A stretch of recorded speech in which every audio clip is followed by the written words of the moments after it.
إن الحمد لله نحمده ونستعينه ونستغفره ونؤمن به ونتوكل عليه. نعوذ بالله من شرور أنفسنا ومن سيئات أعمالنا. من يهده الله فلا مضل له ومن يضلل فلا هادي له. ونشهد أن لا إله إلا الله وحده لا شريك له.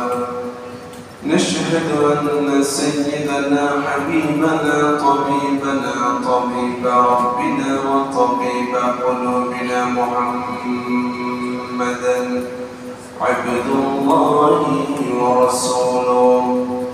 أما بعد فقد قال الله سبحانه تبارك وتعالى في قرآن حكيم.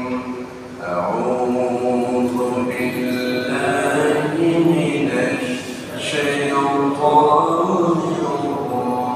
الرجيم. بسم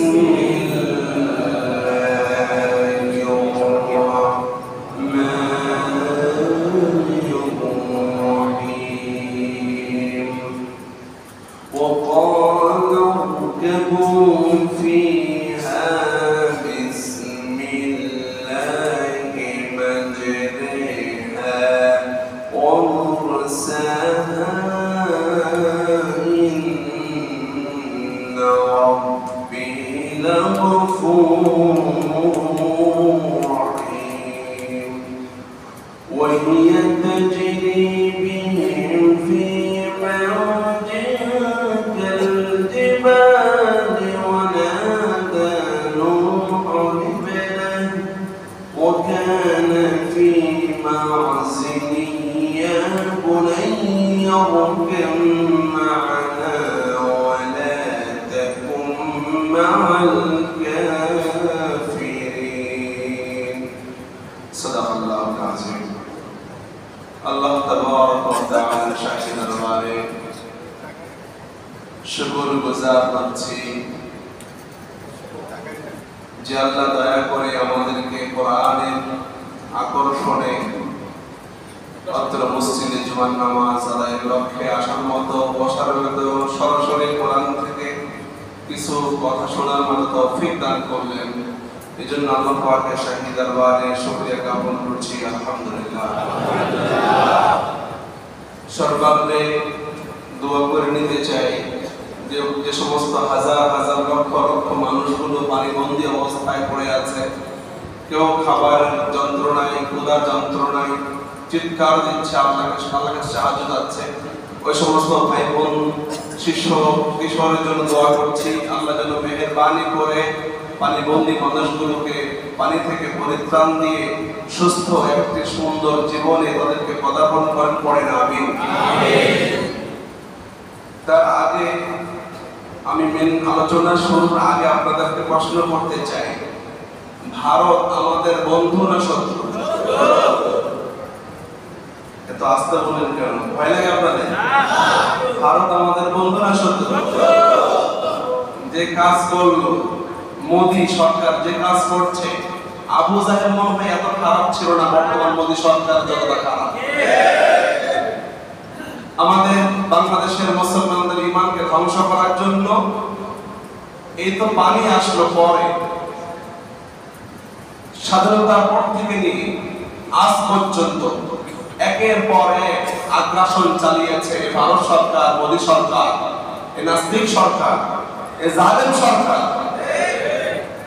কখনো আমাদেরকে সংস্কৃতির নাম দিয়ে মুসলমানদের ঈমানকে ধ্বংস করার জন্য বাংলাদেশে চালু করেছিল জি বাংলা, ইসলাম প্লাস, কথা বল ঠিক না মুসলমান?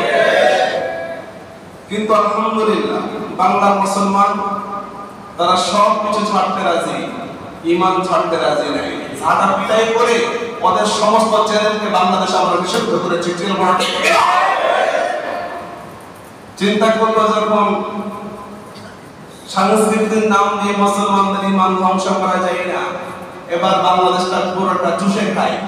তাই তো তার তত্ত্বাবধানে আমি নাম নিচ্ছি না, সরকার বসাইল, বাংলাদেশ থেকে তেল নিল, গ্যাস নিল, আর যা ছিল বিদ্যুৎ সব নিয়ে গেল, বিনিময়ে আমাদেরকে ভারত শুধু দুশ্মনী করে গেল। কথা বল ঠিক না বেঠিক? যখন তাদের শৈলা শাসনকে আর প্রতিষ্ঠা করতে পারে নাই, এবার চিন্তা করলো বাংলাদেশকে কিভাবে ধ্বংস করা যায়। এই জন্য সে সবচেয়ে কঠোর অস্ত্র পানিকে ব্যবহার করে বাংলাদেশের মুসলমানকে নির্যাতন করতে শুরু করে দিল।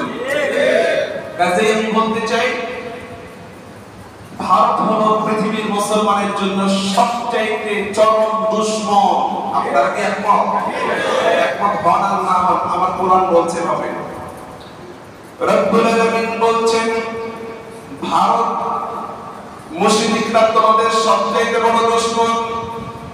মুসলমান, আমার কথা বলছি না, খুদ কোরআনের বাণী আপনাদেরকে শুনিয়ে দিচ্ছি, আর সমস্ত ভারতের দালালদেরকে সাবধান করে দিচ্ছি, ভারতের দালালি করবে বাংলাদেশে তোদের কোনো ঠাঁই না।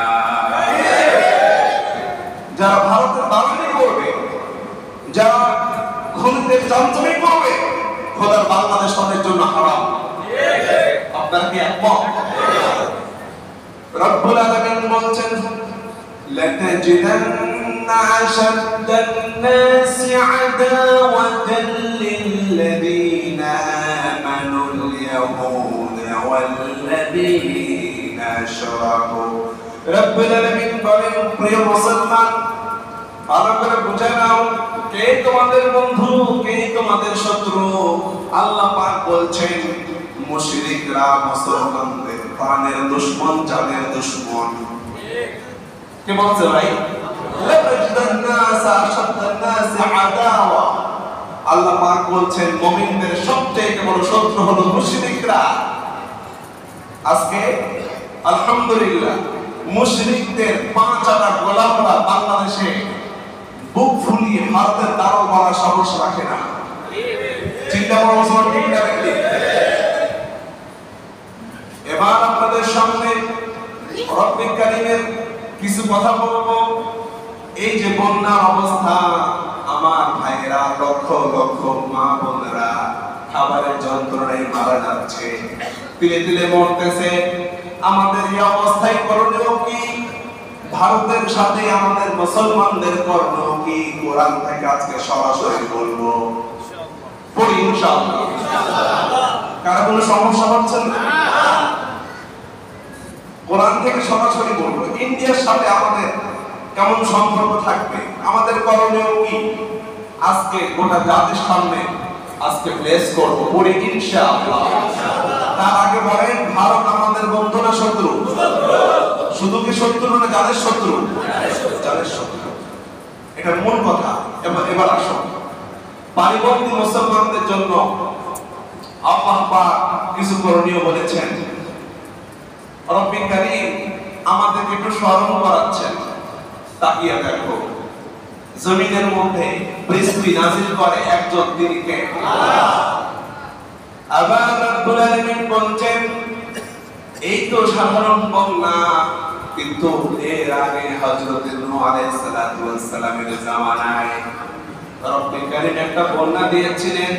ওটা কোনো দেশের বন্যা ছিল না, ওটা ছিল তামাম দুনিয়ার জন্য বন্যা। সব জায়গায় পানি, এত পানি, বৃষ্টির পানি নাযিল হয়, আবার পানি থেকে নিচ থেকে পানি উদ্গত হয়, আবার নদীর পানিগুলোকে আল্লাহ রাব্বুল আলামিন সারা দুনিয়ার মধ্যে প্রচার করে দেন, ছড়িয়ে দেন। তিনও পানি এক মিলিত হয়ে গোটা দুনিয়া যখন প্লাবিত হয়ে গেল, নূহ আলাইহিস সালাতু ওয়াস সালাম আল্লাহর কাছে দোয়া করেন, আল্লাহ আমাদের বাঁচাও। হযরত নূহ আলাইহিস সালাতু ওয়াস সালামকে আল্লাহ পাক একটা কিস্তি বানাতে বলেছিলেন, নৌকা বানাতে বলেছিলেন। ওই নৌকায় যারা চড়েছেন, রব্বুল কারীম তাদেরকে নাজাত দিয়েছেন। ও মুমিন মুসলমান, কিভাবে আল্লাহ পাক নাজাত দিল? আল্লাহ পাক বলেছেন ভাবে, ওয়াকিলা ইয়া আউযু বিল্লাহি মাকি ওয়া ইয়া সামাউ আqli'i ওয়া qidal মা ওয়া qudiya al-amru ওয়াস্তাওat 'ala وقيل بعدا للقوم الظالمين পড়েন আল্লাহু আকবার আল্লাহ পাক জমিনকে বললেন ওরে জমিন নূহ আলাইহিস সালাতু ওয়াস সালাম সহ তার সাথী বর্গরা এবার নৌকার উপরে চলে গিয়েছে আর যত পৃথিবীর মধ্যে শৈলাচার ছিল সবগুলোকে ধ্বংস করে দিয়েছি এখন পৃথিবী জমিন তুমি কাজ করো তোমার বুকে যতগুলা পানি আছে সমস্ত পানি তুমি শুষে নাও করেন আল্লাহু আকবার বাংলাদেশে যে পানি আজকে প্লাবিত হয়েছে আল্লাহর শক্তি আছে কিনা বলেন যে আল্লাহ অর্ডার করলে জমিন সমস্ত পানিকে গিলে ফেলতে পারবে এমন শক্তি আল্লাহ আছে না নাই এই জন্য গোটা জাতিকে বলছে আমি লক্ষ্য করে আল্লাহ পাক আসমানকে বললেন আসমান তুমি বাড়ির বৃষ্টি বর্ষণ বন্ধ করে দাও জমিনকে বললেন তুমি সব পানিগুলো শুষে নাও এই জন্য মুসলমানদের এক নম্বর করণীয় হলো সমস্ত মুসলমানকে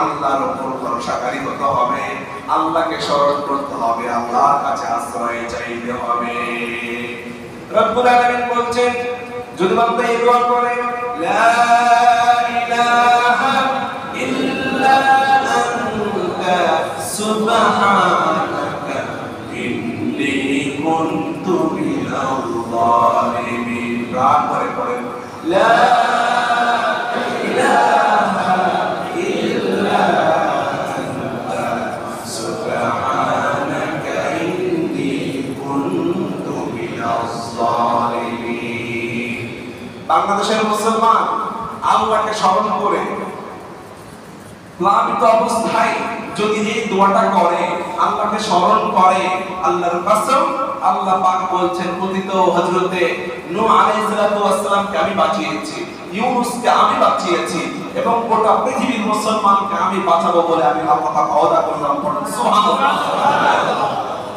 এক নম্বর কোটি মুসলমানদের জন্য এই দোয়াটা বেশি থেকে বেশি বলা দুই নম্বর করণীয় হলো বন্যা হলে আমরা সবাই প্রাণ নিয়ে যাই আলহামদুলিল্লাহ মুসলমানদের এই যে সম্প্রীতির ভালোবাসা এটা অবশ্যই গ্রহণযোগ্য ভালোবাসা কিন্তু এই অবস্থায় যে সমস্ত ভাইয়েরা প্রতিদিন মারা যাচ্ছে তাদেরকে উদ্ধার করার জন্য রাষ্ট্রীয়ভাবে আস্তাক